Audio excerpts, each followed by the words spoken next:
पर बंधा एक रेशमी धागा और उस धागे में बंधा जन्मों जन्म का भरोसा। साल भर जिस त्योहार का हर भाई और बहन को बेसब्री से इंतजार रहता है, वो पावन पर्व रक्षाबंधन आने ही वाला है। लेकिन इस बार रक्षाबंधन पर तारीखों को लेकर बड़ा भ्रम है। राखी 27 अगस्त को बांधे या फिर 28 अगस्त को। ऊपर से इसी दिन चंद्र ग्रहण भी है। तो क्या इस बार राखी पर भारत के लोग इस खगोलीय घटना को अपनी आंखों से देख पाएंगे? क्या सूतक काल में राखी बांधना अशुभ होगा या फिर 28 अगस्त की सुबह वो खास मुहूर्त कौन सा है? आज इस वीडियो में जानिए हमारी बदलती पीढ़ी के साथ राखी के त्योहार का रंग भी कैसे बदला। नमस्कार, आप देख रहे हैं भारत 24 डिजिटल और मैं हूं जयश्रीका। रक्षाबंधन सिर्फ एक त्योहार नहीं है। भारतीय संस्कृति में इस त्योहार के कई मायने हैं। एक ऐसा दिन जब प्यार, नोक-झोंक, बचपन की यादें और सुरक्षा का वादा एक थाली में सज जाता है। लेकिन 2026 का रक्षाबंधन कई मायनों में बेहद खास और थोड़ा पेचीदा भी हो गया है। इस बार सावन महीने की पूर्णिमा तिथि, भद्रा काल की टाइमिंग और चंद्र ग्रहण के मेल ने लोगों के मन में कई सारे सवाल खड़े कर दिए हैं। इंटरनेट पर तरह तरह के दावे किए जा रहे हैं। तो चलिए जानते हैं राखी का शुभ मुहूर्त क्या है, जिससे राखी का त्योहार आपके लिए फलदायी रहे। सबसे पहला सवाल ये है कि राखी 27 अगस्त को बांधे या फिर 28 अगस्त को। हिंदू पंचांग के मुताबिक इस सावन पूर्णिमा तिथि 27 अगस्त 2026 को सुबह 9:08 शुरू हो रही है और 28 अगस्त को सुबह 9:48 तक रहेगी। हमारी सनातन परंपरा में उदया तिथि यानी सूर्योदय के समय मौजूद तिथि को प्राथमिकता दी जाती है। इसलिए पूरे देश में रक्षाबंधन का पावन पर्व 28 अगस्त को यानी शुक्रवार को ही मनाया जाएगा। अब बात करते हैं चंद्र ग्रहण की।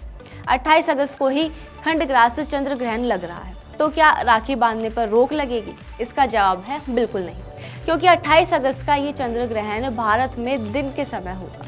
इसलिए भारत में चंद्रमा दिखेगा ही नहीं, जिसके चलते भारत में सूतक काल मान्य नहीं रहेगा और 28 अगस्त की सुबह 9:57 से सुबह 9:48 तक पूरी तरह शुभ मुहूर्त खुला रहेगा। अगर किसी कारण से आप सुबह राखी नहीं बांध पाएंगे तो दोपहर में 1:30 बजे से लेकर शाम को 4 बजे तक का समय भी आपके लिए सही रहेगा। लेकिन क्या आपने कभी सोचा है कि कलाई पर राखी बांधने की ये परंपरा कहाँ से शुरू हुई? ये धागा इतना शक्तिशाली कैसे बन गया? इसके पीछे कई पौराणिक कथाएं छिपी हुई है, जिसमें से पहली है राजा बलि और देवी लक्ष्मी की। पौराणिक कथा के अनुसार जब भगवान विष्णु ने वामन अवतार में राजा बलि से 3 पग भूमि मांगकर उन्हें पाताल लोक का स्वामी बना दिया, तब बलि ने विष्णु जी से अपने साथ पाताल में रहने का वरदान मांग लिया। माता लक्ष्मी परेशान हो गई। तब देवी लक्ष्मी एक गरीब महिला का रूप धरकर पाताल लोक पहुंची और राजा बलि की कलाई पर रक्षा सूत्र बांधकर उन्हें अपना भाई बना लिया। बदले में जब बलि ने उपहार मांगने को कहा तो माता लक्ष्मी ने भगवान विष्णु को मांग लिया। वो दिन सावन पूर्णिमा का ही दिन था। दूसरी कथा है श्री कृष्ण और द्रौपदी की। महाभारत काल में जब शिशुपाल के वध के दौरान भगवान श्री कृष्ण की उंगली कट गई और खून बहने लगा तो द्रौपदी ने बिना एक पल गवाए अपनी साड़ी का आंचल फाड़कर श्री कृष्ण की उंगली पर बांध दिया। तब श्री कृष्ण ने द्रौपदी को वचन दिया था कि वह उनकी आन बान शान की रक्षा करेंगे और चीर हरण के वक्त प्रभु ने अपना यही वचन निभाया था। इतिहास में भी रानी कर्णावती द्वारा सम्राट हुमायूं को राखी भेजकर सहायता मांगने का किस्सा इस त्योहार की ऐतिहासिक और सांस्कृतिक गहराई को दर्शाता है। रक्षाबंधन का दिन केवल राखी बांधने का नहीं है, ये सावन महीने के समापन का भी प्रतीक है। इसी दिन भगवान शिव का प्रिय महीना सावन समाप्त होता है और कांवड़ यात्राएं पूरी होती हैं। लेकिन आपने कभी सोचा है कि समय बदला, साल बदले और रक्षाबंधन को मनाने का तरीका भी बदल गया है। एक वो दौर था जब रक्षाबंधन से हफ्तों पहले चिट्ठियां भेजी जाती थी। डाकिया जब लाल लिफाफा लेकर आता था तो बहनों की आंखों में खुशी के आंसू आ जाते थे। नानी दादी के ज़माने में सूती धागे, मौली या सूत की सादी राखियां होती थी। घर में घेवर, गुजिया और सादे लड्डू बनते थे। पूरा परिवार एकजुट रहता था। लेकिन आज की डिजिटल दुनिया में बहुत कुछ बदल चुका है। आज भाई बहन भले ही हजारों मील दूर 7 समंदर पार बैठे हो, लेकिन तकनीक ने दिलों की दूरी मिटा दी है। अब राखी कोरियर से नहीं बल्कि एक क्लिक पर 24 घंटे में इंटरनेशनल डिलीवरी से पहुंचती है। वीडियो कॉल पर आरती उतारी जाती है, स्क्रीन पर भाई को तिलक का एहसास कराया जाता है और ऑनलाइन गिफ्ट वाउचर भी तुरंत ट्रांसफर हो जाते हैं। अगर हम राखियों की डिज़ाइन की बात करें तो नया जनरेशन यानी जेन जी और मिलेनियल्स रक्षाबंधन को अपने अंदाज में सेलिब्रेट कर रहे हैं।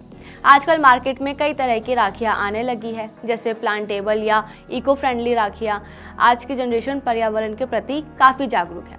अब ऐसी राखियां आ रही है जिनमें सीड्स लगे होते हैं। त्योहार खत्म होने के बाद जब आप उस राखी को गमले में डालते हैं तो उसमें से एक खूबसूरत पौधा उग जाता है, यानी एक प्यार का रिश्ता एक पेड़ बनकर बनता है। इसके अलावा सिल्वर और गोल्ड ब्रेसलेट राखियां काफ़ी फेमस है, क्योंकि अब भाई राखी को अगले दिन उतार कर फेंकते नहीं है। चांदी के ब्रेसलेट वाली राखी अब फैशन और ज्वेलरी का हिस्सा बन चुकी है, जिसे भाई साल भर पहन सकते हैं। वहीं राजस्थान की फेमस लुम्बा राखी भाभीियों के लिए खास होती है। और तो और आजकल कस्टमाइज्ड और पर्सनलाइज्ड राखियां भी काफ़ी लोग प्रेफर कर रहे हैं, जिसमें राखियों पर भाई की फोटो, उनका नाम या बेस्ट ब्रदर एवर जैसे स्लोगन वाली राखियां बहनें अपने भाइयों के लिए ले जाती हैं। डिजाइन बदले, तरीके बदले, लेकिन इस त्योहार की आत्मा आज भी वही है, सुरक्षा और समर्पण। आज जब हमारी बहनें देश की रक्षा में लगे देश के जवानों, सीमाओं पर तैनात सैनिकों या पुलिस कर्मियों को राखी बांधती है, तो इस त्योहार का दायरा सिर्फ एक परिवार तक सीमित नहीं रहता, ये राष्ट्र रक्षा का पर्व बन जाता है। चाहे बचपन में रिमोट के लिए लड़ाई करने वाले भाई हो या बहन के रोने पर पूरी दुनिया से लड़ जाने वाला भाई, रक्षाबंधन का ये दिन हमें याद दिलाता है, दुनिया में चाहे जितने भी रिश्ते बदल जाए, भाई बहन का ये खट्टा मीठा प्यार हमेशा निस्वार्थ और अटूट रहेगा। तो 28 अगस्त की सुबह 5:57 से 9:48 के बीच अपने भाई की कलाई पर प्यार का ये धागा जरूर बांधें। आप सभी को रक्षाबंधन की ढेरों शुभकामनाएं। तो आप अपने भाई या बहन को इस रक्षाबंधन पर क्या गिफ्ट दे रहे हैं, हमें कमेंट सेक्शन में जरूर बताइए और चैनल को सब्सक्राइब करना ना भूलें।